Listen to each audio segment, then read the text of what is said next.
Lineup is here. TP out from Nature's Prophet. He's going to push the top lane. He'll bring 8A with him.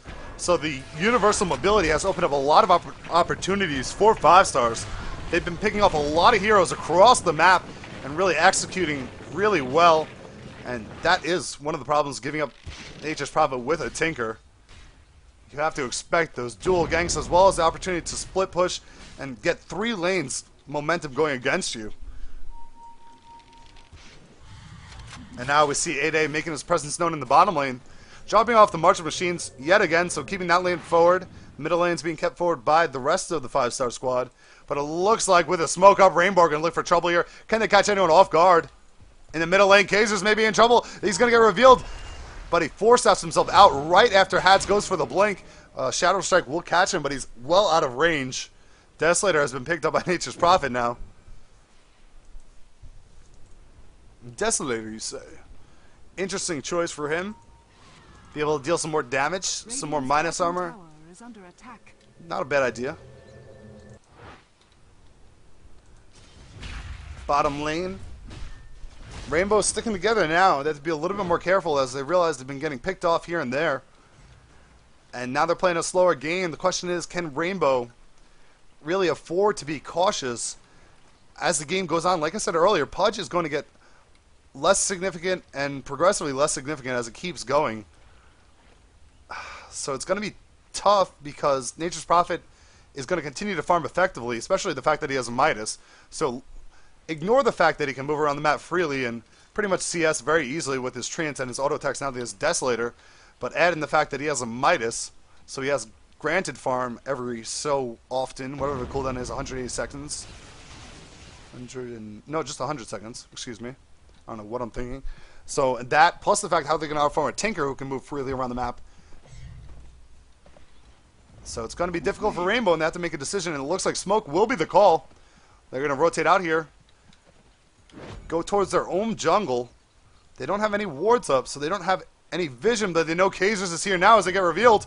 And they're going to run right into him. Jetro going to go for the Dismember. No, it looks like Kazers is going to... No, the hook on him. He's pulled back in. He's going to be in trouble. Kazers is going to drop here. Meanwhile, Malphite on top of Hads. Blink out from Enigma. He's going to try and TP out. The Slytherin Crush is available, though. And they're going to catch Mr. Columbia as well. And just when everything looks so good for 5 stars, they're going to get caught out. 2 kills, but it won't turn into anything as the pressure is coming on the top lane from 8A as well as Amnamagori. They will push onto this tower and create problems, and Rainbow are in this pinch where now they can't really make anything out of these team fights. They need to be on the forward foot to really get a tower kill, and this is the problem they're going to face for the entirety of the remainder of the game.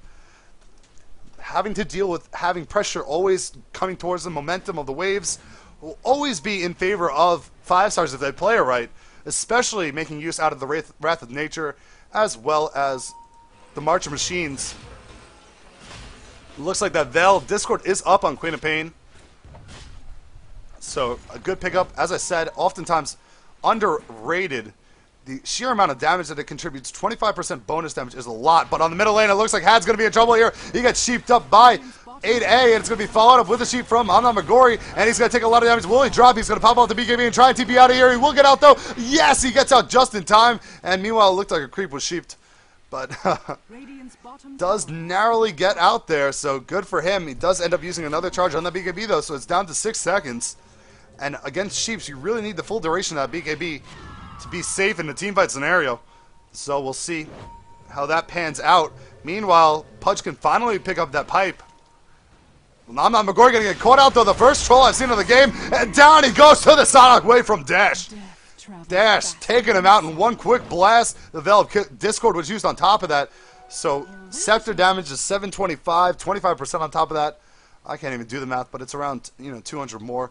It's like 146 more or something. So around 900 damage just from that one blast. And now Had's got to go on top of Kazers in the middle lane. They'll blink on top, plus they'll crush the amplified damage, making him very susceptible. But in comes Mr. Columbia from behind with the Malphite stun. They sheep him up as well. Can't pop the BKB. It's on cooldown still. And Had's is going to drop here. Oh no, he's going to try and be sent back to the base by Chen, but he cannot get out in time. Mr. Columbia comes in with a black hole, catches Chen as well as Dash, and they may be in trouble as well. The power shot through. They don't have enough damage to take out Dash. No, he's going to get out in time. Chen may be in trouble with the hook on top of 8A as he walks in, and 8A going to drop on the sideline to Pudge. In all likelihood, down goes Enigma in the middle of the fight, and it looks like this fight is going to be for Rainbow, as Trash tries to rotate out. Kaiser's so low in health, he gets a nice shot off, and ends up killing off Queen of Pain. Jetro going to try and get out with his life, and it looks like the buybacks from 5 stars able to sway it back in their favor.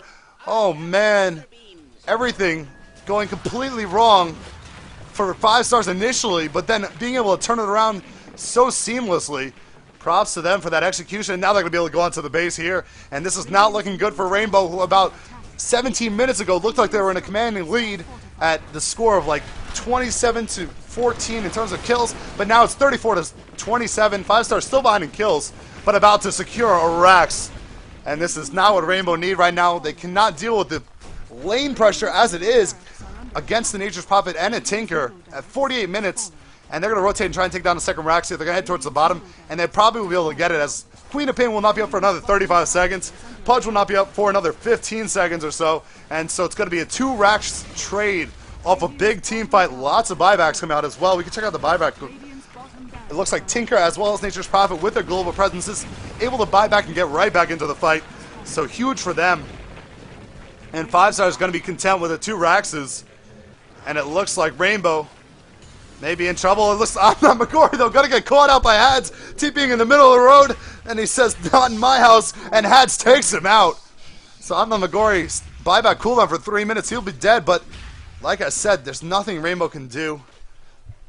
They have to bring up a lane. And by the time they bring up a lane, he'll be back. They can't even go for Roche, really. So this should be a free Roche for 5 stars. This game is pretty much in the books. And that's that. It's best of 1 format, so I believe it's best of 1 format. So it looks like Rainbow may very well be out of this Saturday Night Cup presented by Go4Dota.com. Go check out the website. You can sign up for the weekly cups, amateur and semi-pro opportunities available. Get tournament experience, as well as there's some prize pools on some days. I believe Sunday there may very well be something going on. Some cool prize pools as well, such as a month of TeamSpeak, I believe I saw on their site. So go ahead, check that out. Be sure to participate. Why not, right? Getting that tournament experience, it's better than scrimming, or it's a little bit more fun than scrimming, and you get bragging rights. And they're going to go ahead and take down this Roche. It's going to be entirely free, and just look at the map control coming from 5 stars. It's so hard to compete with this at this stage of the game. They have all the wards up, but also the fact that they have all the towers down. Their heroes can be so mobile. It's just a really bad position for Rainbow to be in. And when they picked their lineup, it was pretty obvious they had to win within a 35-minute window or so, having that Pudge pick as well as the Queen of Pain, Lestrak, and Slardar. It's a team that was geared for the early game, and while they did have a pretty good lead at one point, it was certainly not enough for what they had envisioned in this team lineup choice. So that comes into play as well. And right now, Rainbow sitting on the last legs. The last rock standing is going to be the top, and we'll see what 5 stars want to do with the Cheese as well as the Aegis. Cheese will be on Windrunner, and the Aegis will be on 8A.